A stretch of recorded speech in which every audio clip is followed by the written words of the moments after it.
বন্ধুরা কেমন আছেন? আশা করি সবাই ভালো আছেন। আমি তেমন ভালো নেই, কারণ আমার ছোট ছেলেটা অনেক অসুস্থ। তাই এই কয়দিন ভিডিও ছাড়তে পারিনি। আজ আমি বানাবো তালের পিঠা।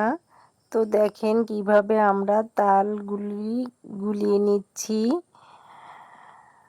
তো এভাবে সবাই মিলে আমরা তালগুলো গুলিয়ে নিব। দেখেন আমাদের গ্রামে কিভাবে তালগুলো গোলাচ্ছে।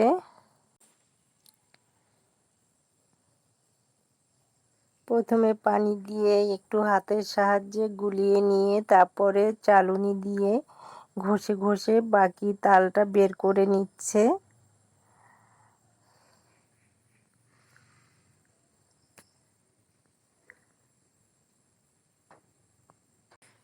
অনেক তাল, তাই ৩-৪ জনে বসে আমরা তালগুলি গুলিয়ে নিচ্ছি।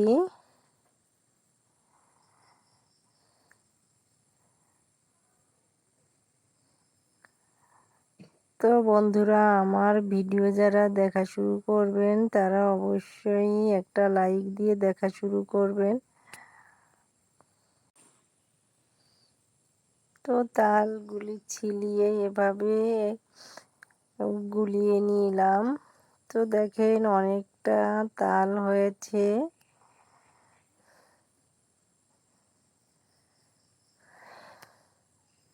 আপনারা কে কিভাবে তাল গুলিয়ে নেন জানি না, তবে আমাদের গ্রামে এভাবেই তাল গুলিয়ে নেয়।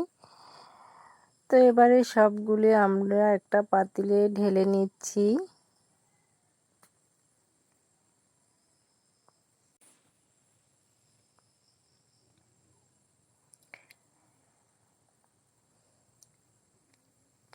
তাল পিঠা অনেকভাবে বানানো যায়, তো আমরা এবার তেল ছাড়াই তাল পিঠাটা করে নিব।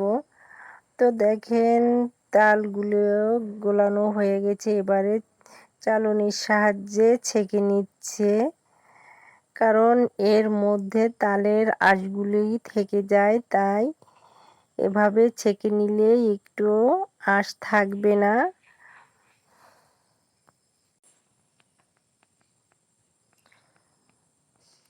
আপনারা চাইলেও কিন্তু এভাবে তাল গুলিয়ে নিতে পারেন।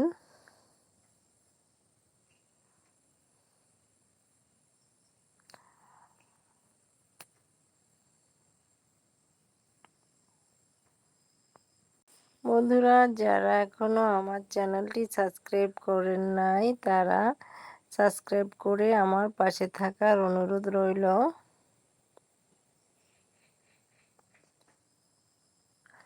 আমার ছেলেটাও অনেক অসুস্থ ছিল, তো এখন একটু সুস্থ হয়েছে। সকলের কাছে আমার ছেলের জন্য দোয়া চাইলাম। আমার ছেলের জন্য সবাই দোয়া করবেন যেন তাড়াতাড়ি সুস্থ হয়ে যায়।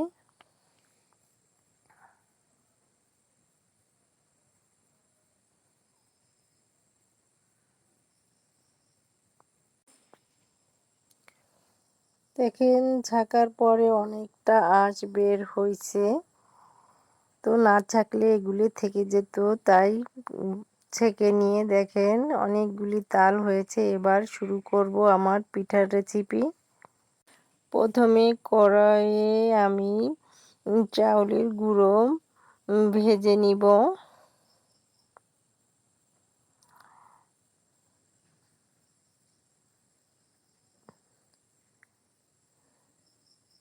তো দেখেন আমি এভাবে নেড়ে চেড়ে চাউলের গুঁড়োটা ভেজে নিচ্ছি। যখন হালকা লাল হয়ে যাবে গুঁড়িটা এবং একটু ঘ্রাণ বের হবে, তখনই নামিয়ে নিতে হবে। তবে চাউলের গুঁড়োটা কিন্তু একটু সময় নিয়ে ভাজতে হবে, কারণ তাড়াহুড়ো করে ভাজা যাবে না। তো ভাজা হয়ে গেছে, এবারে আমি মশলাগুলি ভেজে নিব। তো দেখেন দারুচিনি, এলাচ, তেজপাতা, জিরা, তা প্রথমে দারুচিনিগুলো দিয়ে দিচ্ছি, দিয়ে দিব এলাচ, একটু নেড়ে চেড়ে আমি ভেজে নিব।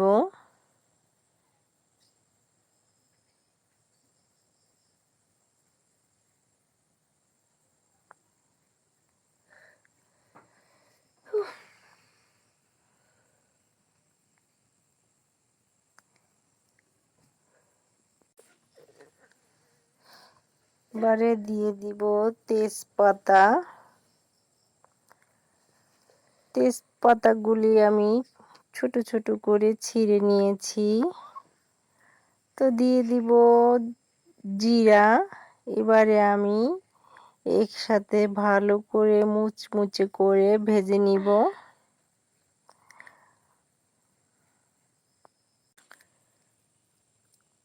মুচমুচ করে ভেজে নিয়ে কিন্তু আমি শিলপাটায় বেটে গুঁড়ো করে নিব।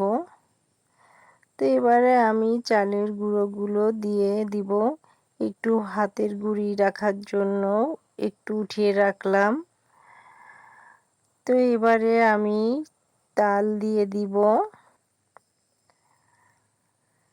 প্রথমে আমি অল্প করেই দিব, কারণ মেখে নেওয়ার জন্য বেশি করে দেওয়া যাবে না।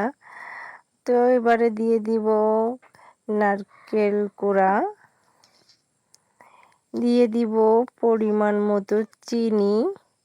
তবে একটু চিনিটা বেশি করে দিতে হবে, কারণ মিষ্টি না হলে পিঠা ভালো লাগে না। তাই চিনি দিয়ে দিব, দিয়ে দিব গুঁড়ো দুধ, প্যাকেটের গুঁড়ো দুধ। এবারে সেই ভাজা মশলাটা গুঁড়ো করে রেখেছিলাম, তো ভাজা মশলাটা দিয়ে দিব,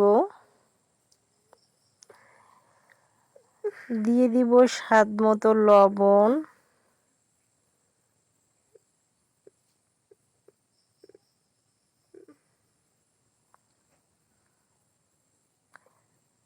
এবারে হাত দিয়ে আমি সবগুলো উপকরণ একসাথে মেখে নিব।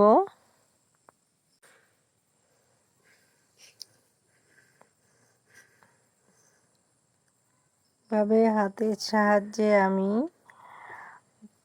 মেখে নিচ্ছি। তো তালের পরিমাণটা একটু কম হয়ে গেছে, তাই আবারও আমি তাল দিয়ে দিব।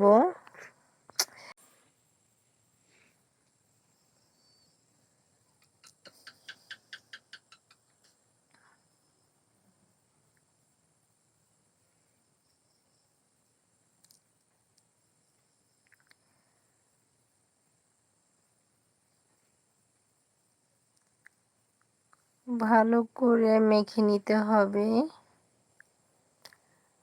তো বন্ধুরা, আবারও তাল দিয়ে দিচ্ছি। অল্প অল্প করে তাল দিয়ে মেখে নিলে ভালো হয়।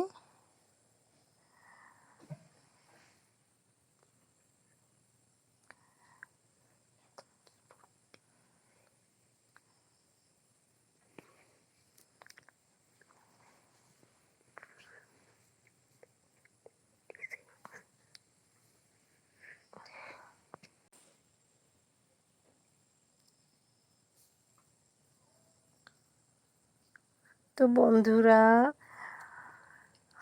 ভালো করে মেখে নিচ্ছি। তো মাখা হয়ে গেছে। এবারে কিন্তু পিঠা বানানোর পালা। তো পিঠেগুলি এবারে বানিয়ে নিব।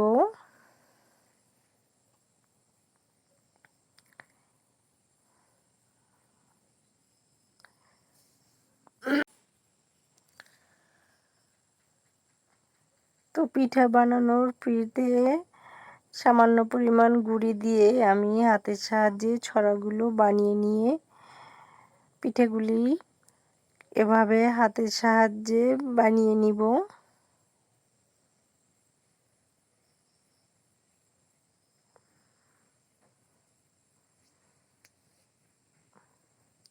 তো দেখেন এভাবে প্রতিটা পিঠা বানিয়ে নিতে হবে।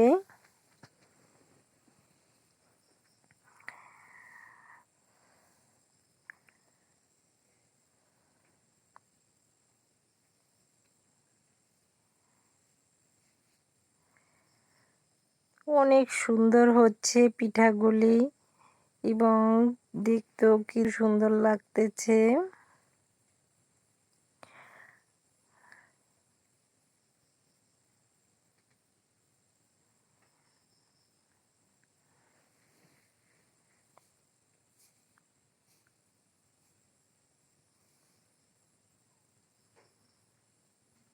এভাবে সব পিঠাগুলি আমি বানিয়ে নিলাম।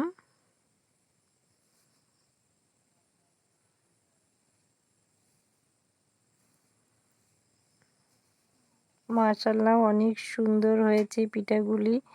তো এবারে আমি পিঠাগুলি সিদ্ধ করে নিব।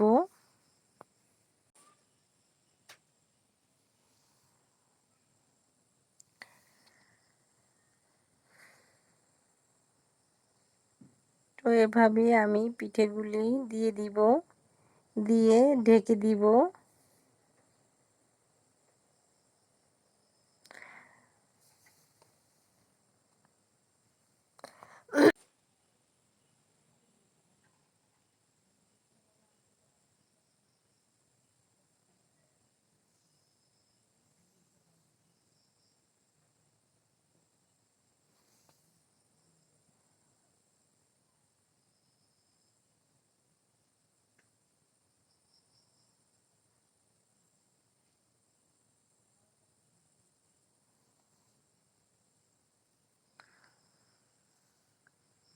পিঠাগুলি কিন্তু অনেক সুন্দর হয়েছিল এবং খেতেও কিন্তু মজা হয়েছিল। তো আপনারা চাইলে কিন্তু এভাবে পিঠাগুলি বানিয়ে নিতে পারেন।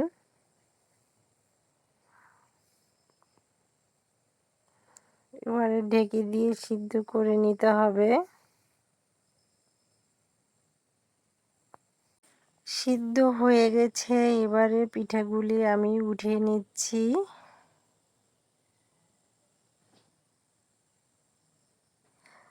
বন্ধুরা চাইলে আপনারা এভাবে মজার পিঠাগুলি বানিয়ে নিতে পারেন। শুধুমাত্র একবার খেলে কিন্তু বারবার খেতে ইচ্ছা হয়। তো সত্যি অনেক মজা লেগেছিল আমার কাছে পিঠাগুলি।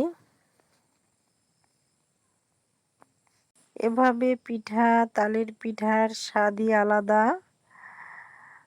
তো আপনারা চাইলে কিন্তু এই গ্রাম্যভাবে পিঠা বানিয়ে খেতে পারেন।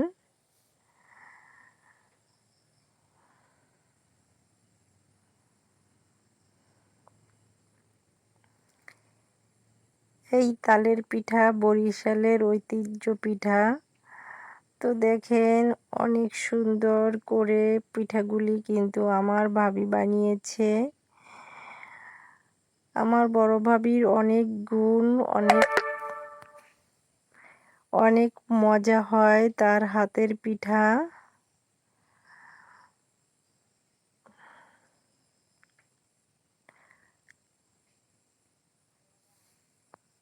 আমার কাছে এতই মজা লেগেছিল যে আমি উম, দুবার খেয়ে নিয়েছি।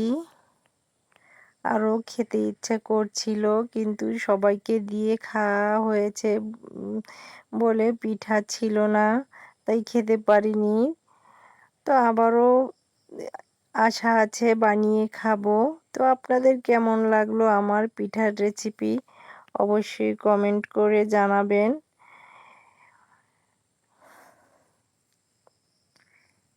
পিঠেগুলো দেখেন অনেক সুন্দর হয়েছে। তো সবাই ভালো থাকবেন। আল্লাহ হাফেজ।